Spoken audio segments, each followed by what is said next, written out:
Congratulations, you did everything you possibly could to get these processes started. Now let's face what is going to happen in the next 4 to 6 months.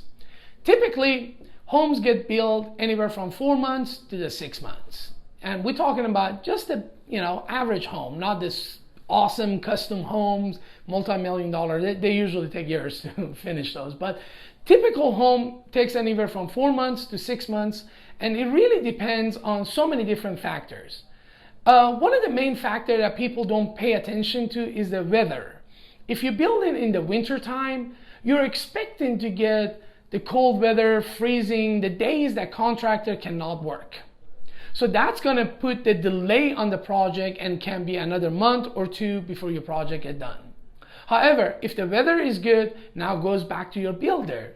Who did you hire? Someone that finished the project fast and nice, or someone that he drags it and drags it? They finish the project, but in what timeline? I've seen them that they fall behind 2 to 3 months, all the way to 6 months behind after they start building.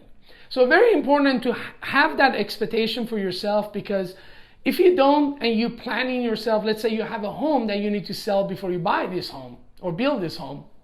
Now you got to plan everything out, when to put the house on the market, when to sell it. You don't want to be homeless. So these are all the thoughts and strategy that you put up front and set the expectation up front.